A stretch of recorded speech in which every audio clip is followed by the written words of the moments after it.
Bonsoir à tous et bienvenue. Il est 23 h et vous suivez le dernier carrefour de l'information sur RTI 1. Voici les titres. Le président Alassane Ouattara a eu une rencontre avec la chefferie traditionnelle Akwe en présence du directoire de la Chambre nationale des rois et chefs traditionnels. C'était ce jeudi 1er octobre à Yamoussoukro. Au cours de la rencontre, Alassane Ouattara a exhorté les chefs traditionnels à relayer des messages de paix et de rassemblement. On reste à Yamoussoukro et pas de répit pour le chef de l'État. Alassane Ouattara a inauguré le centre d'innovation et des technologies de l'Anarcade, CITA, de la capitale politique ivoirienne. Ouvert officiellement depuis hier, le CITA se présente comme un pôle technologique dédié à la transformation de la noix de cajou. Et puis à Abidjan, ce vendredi, le Premier ministre Ahmed Bakayoko a échangé avec deux hauts responsables du groupe français Bouygues, des échanges qui ont porté sur la relance du projet du métro d'Abidjan et des investissements dans le secteur gazier. Voilà pour les titres. Merci de suivre RTI 1. Le chef de l'État, le président Alassane Ouattara, a accordé une audience au chef traditionnel Akwe, accompagné des chefs Nanafoué, et sous la conduite du directoire de la Chambre nationale des rois et chefs traditionnels de Côte d'Ivoire. Des chefs Akwe qui sont venus remercier Alassane Ouattara pour ses réalisations sur les terres de son père spirituel, Félix Houphouët-Boigny.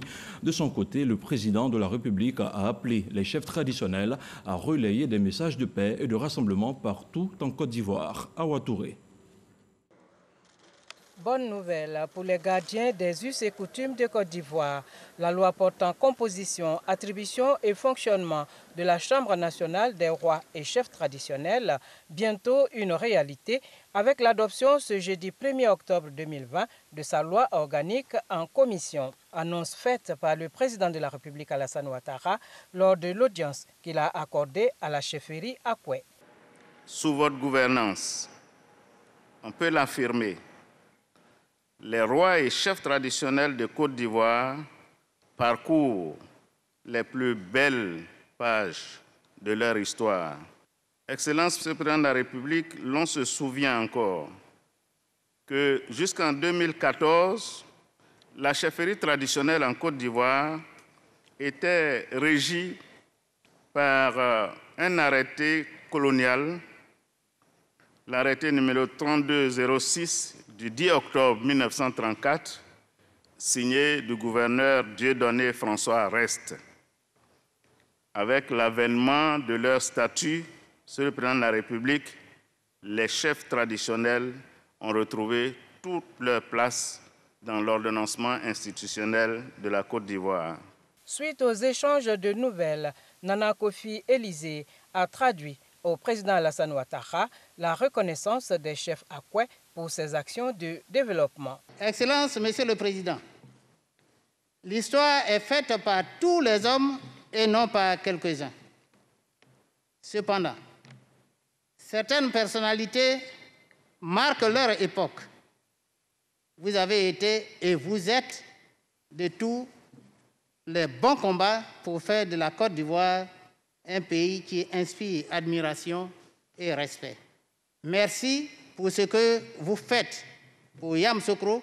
Merci pour ce que vous continuerez de faire pour le peuple de Côte d'Ivoire. À moins d'un mois de l'élection présidentielle, le directoire de la Chambre nationale des rois et chefs traditionnels de Côte d'Ivoire entend se déployer sur l'ensemble du territoire pour des missions de sensibilisation des populations à la cohésion et à la paix. La Côte d'Ivoire a besoin de paix, d'entente, de cohésion sociale pour poursuivre son développement. Aussi est-il préférable, dans l'intérêt supérieur de la nation, de cultiver la fraternité pour développer l'esprit du vivre ensemble.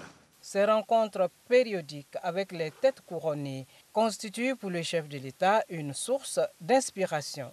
Ces rencontres sont donc l'occasion d'échanger avec vous et de recueillir à nouveau vos conseils et vos vues sur la gestion des affaires publiques et voir comment nous pouvons améliorer notre propre gouvernance grâce à vos conseils et à votre connaissance de chacun des Ivoiriens sur le sol de notre beau pays. Je voudrais vous exprimer toute ma gratitude pour votre contribution inestimable et soutenue en faveur de la paix sociale, la paix tout court dans notre beau pays. Rien de tout ce que nous avons pu réaliser en 9 ans pour le développement de notre pays et le bien-être de nos concitoyens n'aurait été possible sans le climat de paix dont vous êtes assurément les artisans. Le président de la République s'est également exprimé sur des questions liées à l'actualité politique. J'ai toujours voulu la poursuite de mon action par une jeune génération. Je l'ai dit à maintes occasions. Et c'est dans cette optique que j'avais pris la décision de proposer la désignation de feu le Premier ministre Amadou Gon Coulibaly pour conduire l'équipe de mon parti à l'élection présidentielle du 31 octobre 2020. Malheureusement, mon fils a été rappelé à Dieu le 8 juillet dernier. Ce décès brutal, intervenu à 3 semaines du démarrage des parrainages et à 7 semaines de la fin des dépôts des candidatures, m'a amené à la demande unanime du parti et de la majorité des Ivoiriens à répondre favorablement aux appels de me voir faire un nouveau mandat. Cela n'a pas été une décision facile pour moi. Je suis arrivé à la conclusion que la stabilité de notre pays est plus importante que mon aura et mes projets personnels. Le Conseil constitutionnel vient de valider 4 candidatures, dont la mienne. Le processus électoral de l'élection du prochain président de la République est donc maintenant irréversible. Et le gouvernement est en train de prendre toutes les dispositions pour que ces élections soient apaisées, puisque, nul doute, elles seront transparentes. Certains entretiennent un climat de peur, de psychose et de malaise. Pourtant, le processus s'est déroulé après de larges consultations dans le cadre du dialogue politique. D'abord pour la mise en place de la commission électorale indépendante. Et ce dialogue a été mené pendant plus de 6 mois par feu le Premier ministre Amadou Gon Coulibaly et a conduit à un accord qui a été donc paraphé. Et ce dialogue s'est poursuivi en ce qui concerne le code électoral, qui a également associé non seulement la classe politique, mais également la société civile, et là encore a abouti à un accord qui a réuni tous les participants.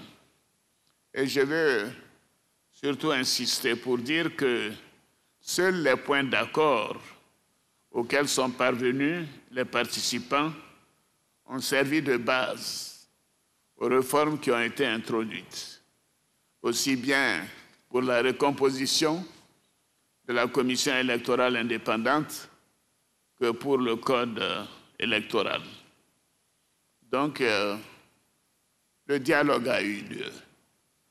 Je voudrais donc, Majesté, chef traditionnel, vous exhorter à relayer ce message de respect du droit, d'ouverture et d'apaisement à toutes les populations comme vous envisagez de le faire. Je vous suis reconnaissant de cette initiative. Au terme de la rencontre, le chef de l'État a offert la somme de 100 millions de francs CFA à la Chambre nationale des rois et chefs traditionnels de Côte d'Ivoire, aux chefs Akwe et Nanafoué, comme pour les soutenir dans leur mission de sensibilisation en faveur de la cohésion nationale et la paix.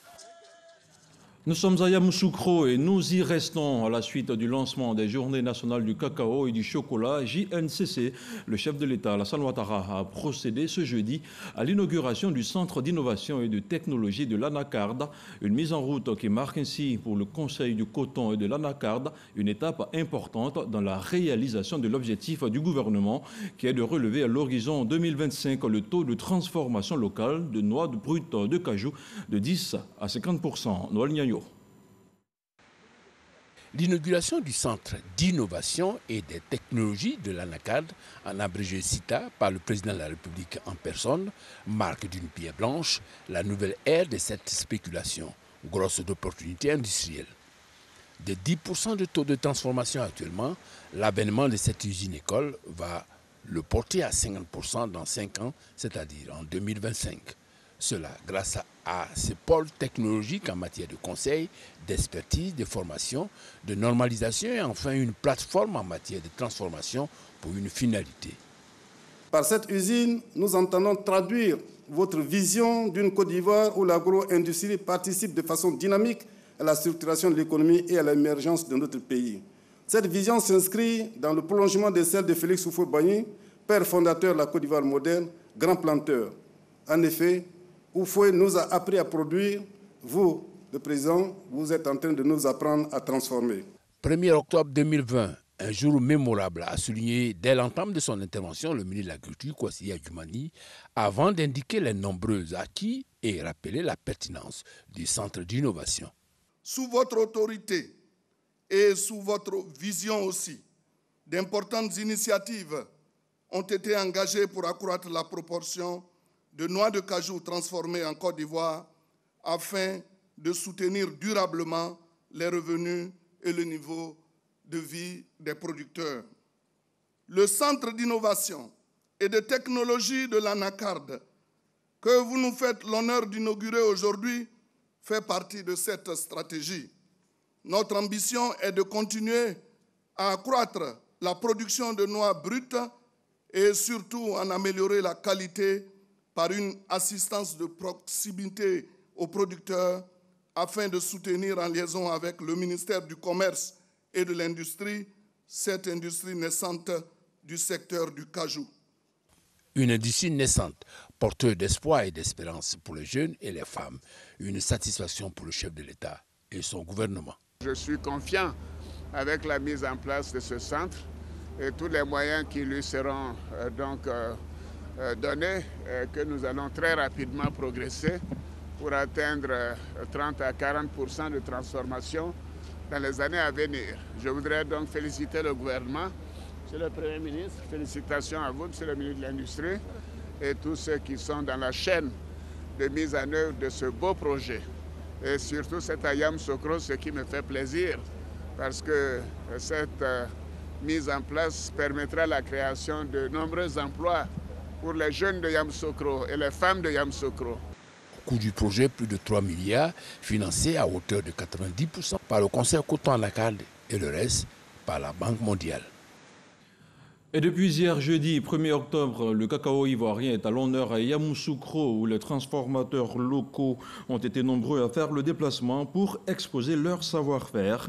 Du chocolat made in Côte d'Ivoire à base de cacao ivoirien, mais également de nombreux produits dérivés ont retenu l'attention des visiteurs et fait la fierté du ministre Kobena Kwasi Adjoumani qui a effectué une visite ce vendredi. Face aux défis planétaires liés au climat, la Côte d'Ivoire, premier producteur mondial de cacao, a pris des engagements pour contribuer à la lutte contre le changement climatique, notamment une production cacaoyère respectueuse de l'environnement. Le pays a pris l'initiative de faire une transition vers un cacao qui va contribuer à la réforestation, d'où la stratégie dénommée Cacao Amis de la forêt, qui a été mise en œuvre par le Conseil Café Cacao. Comment cette stratégie s'accomplit-elle sur le terrain? Quels en sont sont les réels avantages, aussi bien pour les producteurs que pour la Côte d'Ivoire. Sans plus attendre, je vous invite à la découverte de cette nouvelle façon de faire la culture du cacao à travers ce reportage signé Jean-Luc Gbangbo.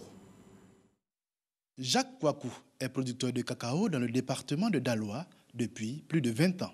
Une longue expérience qui lui a permis de vivre toutes les étapes de l'évolution de la culture cacaoyère. Aujourd'hui, il en expérimente une autre. Ça, c'est un jeune cacaoyer. Et juste à côté, il y a un arbre d'ombrage. Aujourd'hui, le phénomène du changement climatique fait que, avant de créer une plantation, il faut penser aux arbres. Il s'adapte à une nouvelle donne.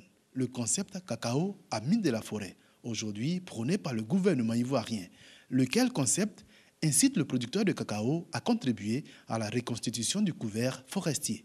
Nous, aujourd'hui, on a décidé de ne pas détruire les forêts primaires. En tout cas, le cacao, nous, les producteurs, je dirais les producteurs modernes, nous, on ne détruit pas les forêts. Le cacao, c'est l'ami de la forêt. D'ailleurs, même c'est dans la forêt même que le cacao réussit normalement. Une nouvelle façon de faire la culture du cacao qui lui réussit. Jacques dispose aujourd'hui de 15 hectares de cétaliage cacao arbre d'ombrage, dont 10 hectares en pleine production. Le producteur est formel. Sa plantation a une meilleure productivité avec des arbres à l'intérieur. Préserver la productivité des plantations de cacao tout en sauvegardant le couvert forestier. C'est la transition vers le cacao zéro déforestation effectuée par la Côte d'Ivoire depuis 2017. Transition à laquelle de plus en plus de producteurs adhèrent, comme cette présidente de coopérative de producteurs à Méagui. Aujourd'hui, c'est une visite bien spéciale qu'Asta Fanny Doumbia effectue à ses membres. On vous a expliqué un peu ce que c'est que l'agroforesterie. Il ne faut pas que nos champs là rester sans les arbres. On vous a donné des arbres. Ça fait 3 ans qu'on fait ça. On va venir voir comment ça se comporte, comment vous-même vous avez géré, comment on appelle ça, ces arbres-là. Dans cette vieille plantation appartenant à un membre de sa coopérative, plusieurs arbres d'ombrage ont été plantés. Ok, là, ça va, c'est bien grand, l'arbre qui est là. Ça fait 3 ans maintenant. Ça fait... Autant de nos parents, parce que la plantation, c'est nos papas qui l'ont créée. Bon, ils étaient ignorants, en fait, ils ne savaient pas tout ça là.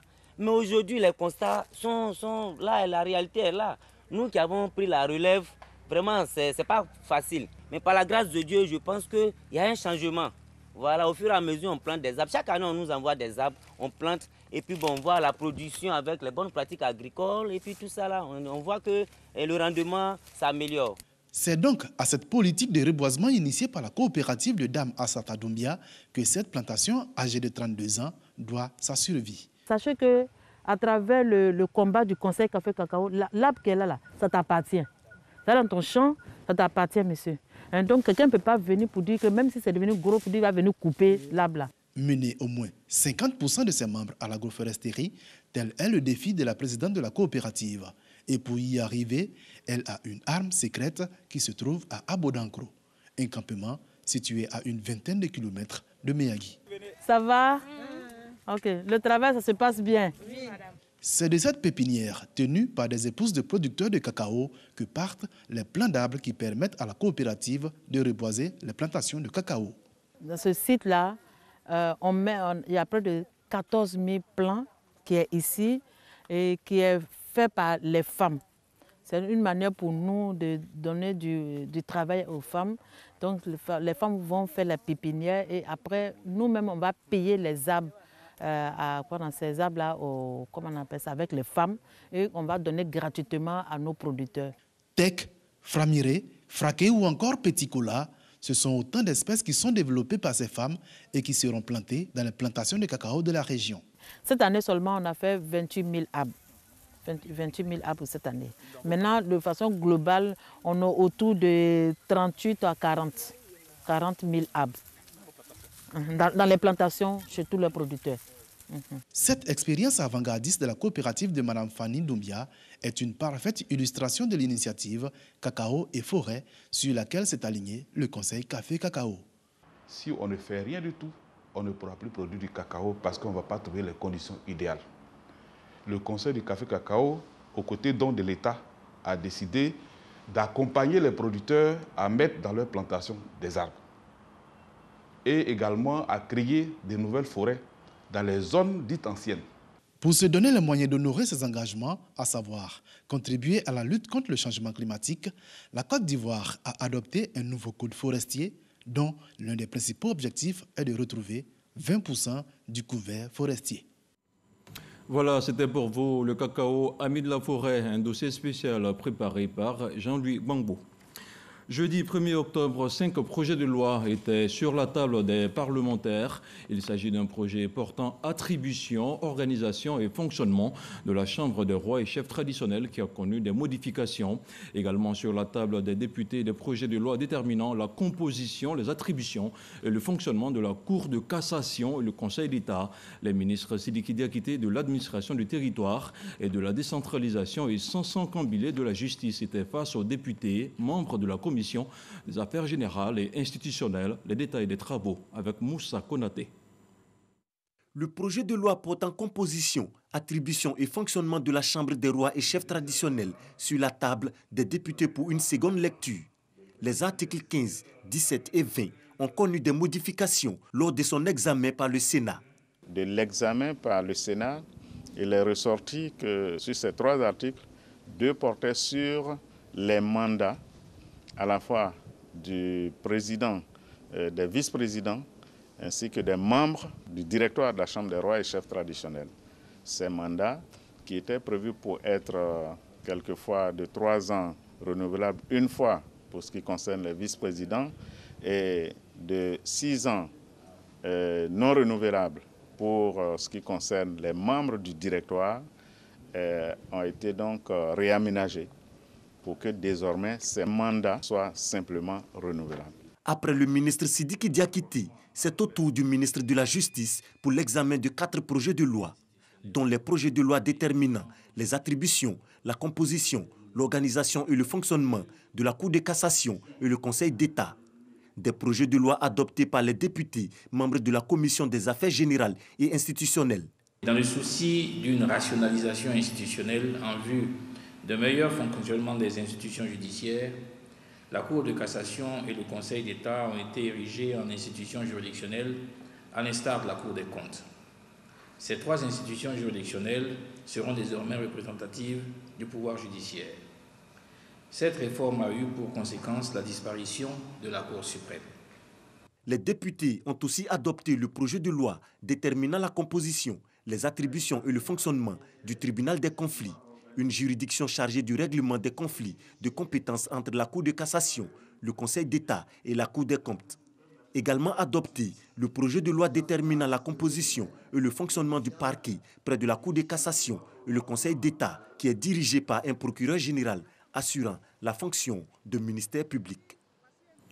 Et je vous donne à présent lecture de ce communiqué conjoint du ministère de l'Administration du Territoire et de la Décentralisation et du ministère de la Sécurité et de la Protection civile portant prorogation de la mesure de suspension des marches et autres manifestations sur la voie publique. Article 1. En vue de prévenir les troubles à l'ordre public, la mesure de suspension des marches, sit-in et autres manifestations sur la voie publique sur toute l'étendue du territoire national est prorogée jusqu'au 14 octobre 2020. Article 2. Les manifestations ou rassemblements de personnes organisés par les partis et groupements politiques ou les associations légalement constituées dans les lieux fixes relèvent du régime de la déclaration préalable conformément aux dispositions légales en vigueur et demeurent soumis au droit commun dans le respect des mesures barrières édictées dans le cadre de la lutte contre la Covid-19. Article 3. Les contrevenants à la mesure de suspension prévue à l'article 1 ci-dessus sont passibles de poursuites judiciaires. Article 4. Le commandant supérieur de la gendarmerie nationale, le directeur général de l'administration du territoire, le directeur général de la police nationale et le directeur général de la santé sont chargés, chacun en ce qui le concerne, de l'exécution du présent arrêté qui sera affiché partout où besoin sera et publié au journal officiel de la République de Côte d'Ivoire. Fait à Abidjan le 30 septembre 2020, signé le ministre de la Sécurité et de la Protection sociale, le général Vagondo Diomandé, et le ministre de l'Administration du Territoire et de la Décentralisation, Sidiki Diakité. Autre chose à présent, le Premier ministre Ahmed Bakayoko a échangé ce vendredi avec 2 hauts responsables du groupe français Bouygues sur la relance du projet du métro d'Abidjan et des investissements dans le secteur gazier. Olivier Bouygues a indiqué que le projet du métro d'Abidjan, ralenti par la crise sanitaire liée à la pandémie du coronavirus, sera relancé avec la mise en place de tous les mécanismes pour le démarrage prochain des travaux. Les explications de Sidonie Davila. Bientôt un métro à Abidjan. La nouvelle a été donnée par le PDG du groupe Bouygues. En rencontrant le Premier ministre Ahmed Bakayoko, cette fin de semaine, Olivier Bouygues avait à cœur de dépoussiérer le dossier sur le métro pour le remettre au goût du jour. Ça a été un petit peu ralenti par, le Covid. Et donc on relance toutes ces mécaniques et on est en train de remettre en place toute la remise en marche de tous ces travaux qui devraient démarrer maintenant assez rapidement. Il y a eu un gros travail qui a été fait. Les dernières, je dirais, mises au point administratives, techniques, avancent désormais très bien. Le groupe Bouygues, aussi engagé dans l'énergie, veut relancer le projet. C'est peut-être pas sans savoir qu'il y a des nouvelles centrales électriques qui se construisent. L'augmentation de la consommation d'électricité est un fait en Côte d'Ivoire. L'électrification rurale continue. Il y a des nouvelles industries qui se branchent, et il y a des besoins nouveaux qui sont créés, et il faut reconstruire des centrales. Et ces centrales, pour qu'elles puissent tourner dans des bonnes conditions, il faut leur amener du gaz. Et donc on a relancé un gros projet d'investissement pour le gaz avec Foxtrot, qui va permettre de garantir le gaz aux centrales électriques et d'avoir pour finalement tout le monde du courant électrique bon marché. Le géant français Bouygues compte parmi les plus grands investisseurs en Côte d'Ivoire. Ce sont des centaines de milliards déjà investis dans l'énergie, l'aviation. Le Centre national d'appel 119 occupe ses nouveaux locaux, des bureaux inaugurés par le Premier ministre Ahmed Bakayoko ce vendredi à Cocody. Le centre est animé par 110 conseillers et superviseurs. Ces derniers seront chargés d'informer et d'orienter la population sur la gestion de la Covid-19 en Côte d'Ivoire et ses implications sur le quotidien des populations. On en parle avec Serge Coléa. Le Centre national d'appel 119 s'installe dans ses nouveaux locaux.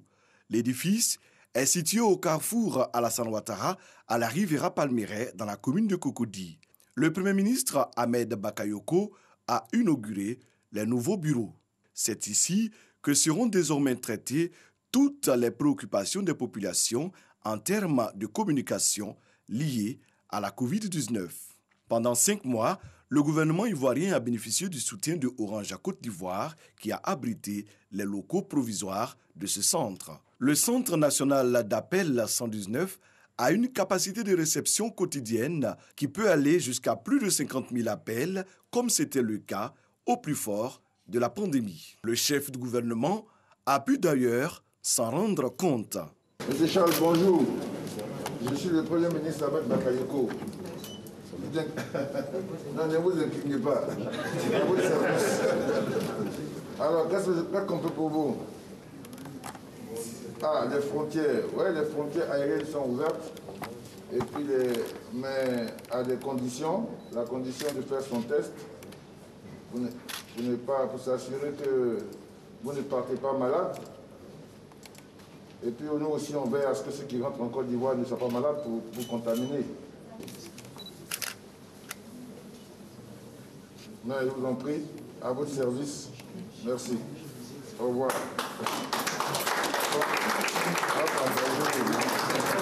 Le Centre national 119 marque la volonté du ministère de la Communication et des Médias de renforcer la vigilance dans le cadre de la lutte contre le coronavirus. Depuis juillet 2020, le nombre d'appels oscille entre 20 000 et 25 000 appels par jour. Et ce, malgré la maîtrise de la pandémie par la Côte d'Ivoire. Cela s'explique par le fait que le 119 est devenu pour nos concitoyens une référence pour la prise en compte de leurs préoccupations. Le Premier ministre félicite le ministre Sidi Temoko Touré pour cet engagement de son département au service des populations. Cette cérémonie me donne l'occasion de vous féliciter, Monsieur le ministre, au nom du président de la République, pour le défi de la communication qui a été relevé pendant la riposte sanitaire du gouvernement. Tous les Ivoiriens ont pu noter la possibilité d'échanger au quotidien, la possibilité d'être informés, d'être tenus à jour de l'évolution de la maladie, et je crois que c'était très important. Le 119 reste le numéro d'appel de référence dans ce centre bâti sur une superficie de 1700 mètres carrés. 100 conseillers et 10 superviseurs contrôlent les appels. Et on continue à parler de la maladie à coronavirus dans quelques instants avec le communiqué du ministère de la Santé et de l'Hygiène publique.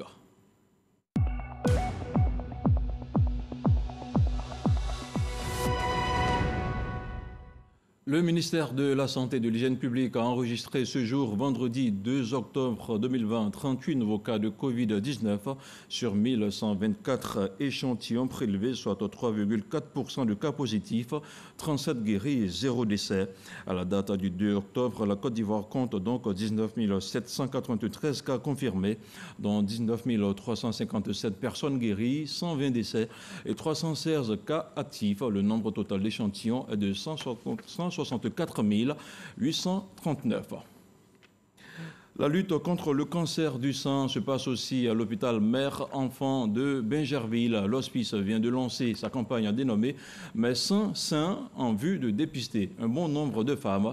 Cette campagne qui a pour marraine la ministre de la Femme, de la Famille et de l'Enfant, Lira Matabakayoko, se tient du 1er au 31 octobre prochain. Et puis le ministre des Sports était il y a quelques heures seulement sur le plateau de RTI 1 avec Kolo Koulibaly, Paulin Claude Dano à parler du programme d'inauguration du nouveau théâtre du sport ivoirien. Il a aussi indiqué les dispositions à prendre pour avoir accès au stade à demain samedi pour la rencontre qui va opposer deux clubs de légende de notre pays, la SEC Mimosa à l'Africa Sport National. On l'écoute. La journée va être une journée festive, en 3 étapes. La première étape, c'est d'abord la présentation, l'accueil et la présentation au président de la République, qui nous fait le grand honneur de venir lui-même en personne inaugurer ce joyau architectural. Donc la première partie, ce sera la présentation technique. On va dévoiler la plaque et on va couper le ruban symbolique. Ensuite, la seconde partie, ça va être les allocutions pour rendre un vibrant hommage à tous ces acteurs qui ont construit, qui ont apporté leur énergie, et on va décorer bien sûr tous ces acteurs. Et enfin, on passera à la troisième étape qui sera l'étape de la fête avec une prestation artistique de grande envergure avec Georges Mouboy, qui va faire une fresque extraordinaire qui va marquer les esprits. Et puis, pour terminer, le derby à SEC Africa. D'accord. Quelles sont les conditions pour accéder au stade ? Le stade est ouvert, sera ouvert dès 10h avec... entrée libre, on a des cas d'invitation, comment ça se passe? Nous avons 3 espaces à l'intérieur du stade. Il y a la loge présidentielle, naturellement. Il y a les loges et les loges VIP avec des cas d'invitation qui ont été entièrement distribués. Et puis nous avons 40 000 places disponibles pour tous les Ivoiriens et pour tous les acteurs du mouvement sportif. Alors nous demandons à tout le monde de venir. Nous avons prévu des moyens de déplacement. Le président a voulu que ce soit une fête ouverte à tous les Ivoiriens. Donc il y aura des bus à partir de toutes les communes d'Abidjan, gratuitement mis à la disposition. Et il faut venir avec son masque, avec les mesures barrières respectées. Il faut se laver les mains. Il y aura, en ce qui nous concerne, un sas de sécurité. La question de sécurité, oui, c'est très important. Il y aura un sas de sécurité. Oui. Il y aura un sas de sécurité pour permettre à tous ceux qui vont venir d'être protégés physiquement, mais aussi en tenant compte des mesures de barrières par rapport au coronavirus. Ce journal est terminé. Il a été préparé par l'ensemble de la rédaction de RTI 1. Merci à vous tous de l'avoir suivi. L'information continue sur nos plateformes digitales. Je vous retrouve demain pour d'autres sessions d'information. Bonsoir.